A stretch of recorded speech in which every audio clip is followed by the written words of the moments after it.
So ayan, for today's video po is magandang balita po sa inyo. Nakita ko na po yung totoo kong mga pamilya. Si mama po, yung mama ko po, nakita ko na po. So ipapakita ko po sa inyo yung paano kami nag-video call at paano kami nagkita. So hindi kumbaga sa chat lang kami nakita at saka sa video call lang. Kasi malayo-layo pa dito sa Davao yung sa kanila. Kaya bibiyahe ako baka mamayang gabi or parang bibiyahe ako doon. Kasi sabik na talaga ako makita sila. Saka nakita ko na rin yung kapatid ko doon. Pinakita niya sa akin na doon pala sila sa Davao nakatira. Saka matagal na rin daw siyang naghahanap sa akin. Naghahanap kami ng isa't isa. So hindi daw niya akalain na makikita niya yung mukha ko sa YouTube, no. Saka nalaman na yung pangalan ko. So ito po yung pag video call namin. Tingnan niyo.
So ayan mga ka-Jam Adventure, no, nakita niyo naman po kung gaano naiyak ako doon sa pag-call namin.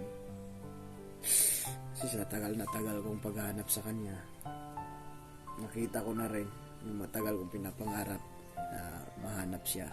So ayun, nahanap ko siya. Hindi ako sumuko sa paghahanap dahil para sa pangarap na para makita sila tsaka yung mga kapatid ko. So ayun, hindi tayo nabigo sa lahat ng mga problema dyan. Laban lang kayo, laban lang, at saka wag kayong susuko. Yan lang ang tandaan nyo. Pag sumuko ka, talo ka talaga. Kaya ako naman pinagsikapan ko, pinaghirapan ko na mahanap sila. Kahit yung binibigay sa akin na tulong, yung sinasabi ko na may bibili na ako, yung may ganito, may gagamitan ako dyan, hindi ko talaga ginamit na tinupad yung mga sinasabi nila. Kasi ang priority ko yung mahanap ko yung pamilya ko. Kaya hindi na ako nakakapag-upload kasi sobrang busy ko talaga sa paghahanap sa kanya sa anumang gadget na lahat research ko.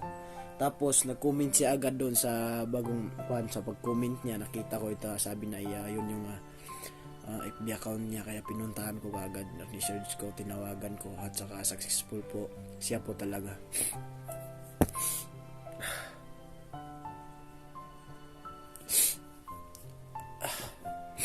So hindi po na ako nagkamali po na siya po talaga yun, kasi nakita ko naman yung apelyido ko at saka yung pangalan niya, siya talaga yun. So abangan nyo po, baka mamaya po makabiyahe po ako. Biyahe pa ako papunta sa kanila. Pagkakasiyahin ko na lang itong binigay sa akin ni Ate Ros Flores. Maraming salamat sa iyo, ate. Sana wag ka na magtampo sa akin. Maraming salamat talaga. Sa lahat ng sumusuporta dyan, hindi ko kayo makakalimutan. Sana bigyan ako ng lakas at loob ng Allah na pagpatuloy ko itong vlog na to. Sana matulungan niya rin ako nila mama, at saka magkita-kita na kami at magsama-sama na kami. sabik na talaga ako na makita sila.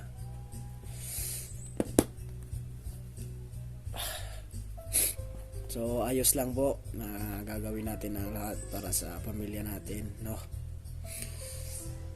So pasensya na po kayo, medyo maingay dito sa kapitbahay namin sa boarding house namin kasi may nagkakantahan dito.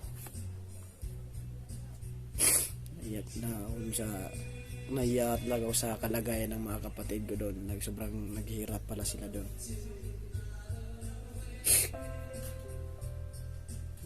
So, ayos lang. Importante, makita natin sila.